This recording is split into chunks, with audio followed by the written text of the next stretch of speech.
उत्तर प्रदेश में कड़ाके की ठंड और शीतलहर को देखते हुए मुख्यमंत्री योगी आदित्यनाथ खुद जमीन पर उतर आए हैं।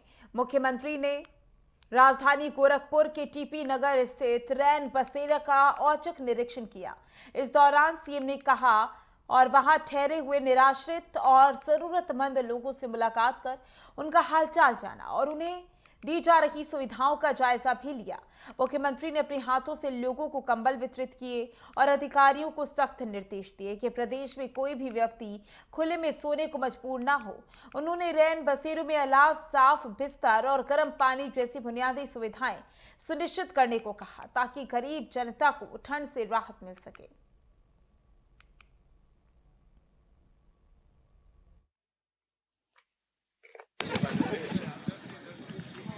बरेली का मेयर हो गई महाराज जी।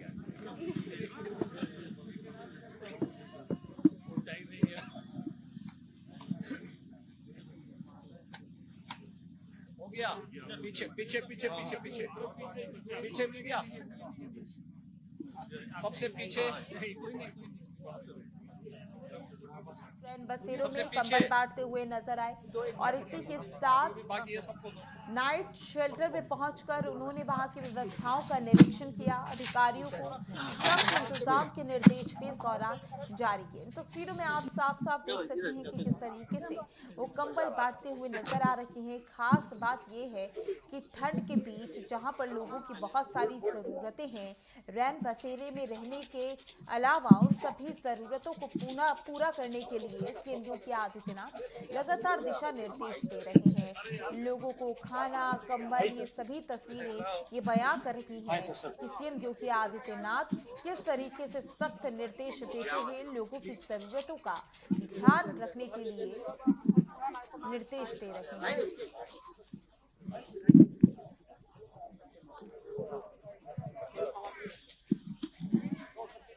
छोड़ना नहीं चाहिए।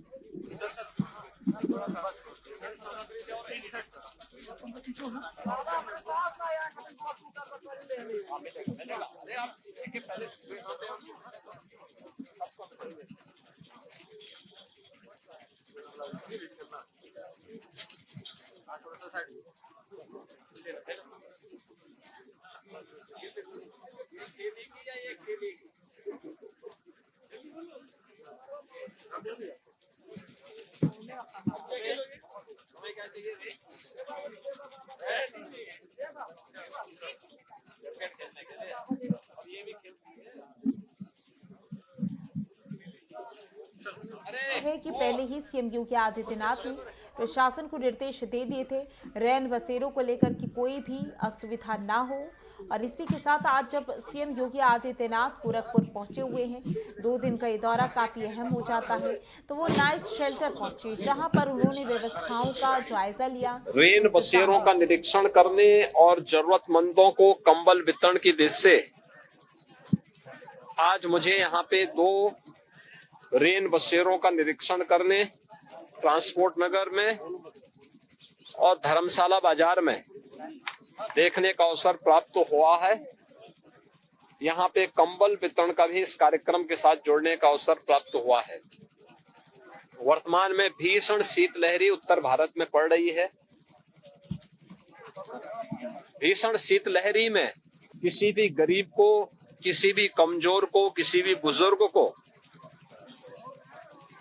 कहीं भी कोई दिक्कत न हो, इसके लिए डबल इंजन सरकार पूरी प्रतिबद्धता के साथ लगी हुई है और इसीलिए प्रदेश के अंदर हर जनपद को पर्याप्त धनराशि उपलब्ध कराई गई है कि वो माननीय जनप्रतिनिधियों के साथ मिलकर के जरूरतमंदों को कंबल वितरण करें, रेन बसेरों की व्यवस्था करें, रेन बसेरों में जरूरतमंदों के लिए भोजन की व्यवस्था भी करें, ऊनी वस्त्र की व्यवस्था भी करें।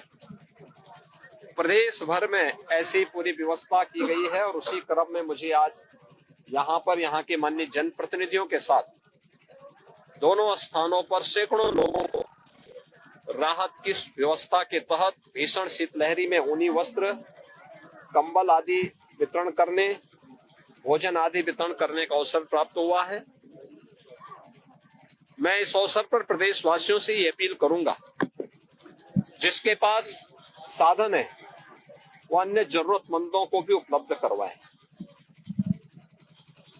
हर व्यक्ति इस भीषण शीत लहरी में बचे। सड़कों पे धुंध है, कोहरा है, ये अनावश्यक यात्रा से बचे। जिन लोगों को आवश्यक यात्रा आवश्यक हो वे गाड़ी की स्पीड को सीमित रखें। घर से बाहर निकल रहे हैं, भीषण शीतलहरी है, हमें याद रखना होगा। हम पौधों को भी देखते हैं, अगर पाला से बचाना होता है तो पहले उसको सिंचाई कर देते हैं। शाम को सिंचाई कर देंगे तो रात्रि में पाला पौधे को नहीं मारेगा, फसल को नहीं मारेगा। ऐसे ही हम गर्मी के दौरान भी देखते हैं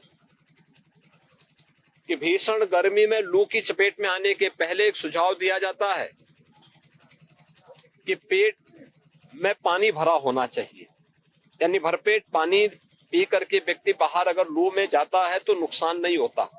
उसको सार्वजनिक रूप से जो लोग चलते हैं उन लोगों के लिए रहने देना चाहिए, उसको अनावश्यक रूप से उठाना नहीं चाहिए। बहुत सारे लोग हो क्या रहे हैं कि अलाव जलाया जा रहा है, उसको उठा करके लेके चले जाते हैं। आप एक जरूरतमंद के लिए इस व्यवस्था होती है वह देखेगा, नहीं तो कम से कम अगर कोई सामान्य पशु है उसके लिए भी उपयोगी हो सकता है।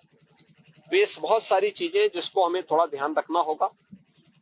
सभी लोग सुरक्षित रहें, सावधानी बरतें, शासन की व्यवस्था का लाभ भी लें, यही मेरी कामना है। और इसी दृष्टि से मुझे आज यहाँ पे 2 केंद्रों का निरीक्षण करने का अवसर मिला।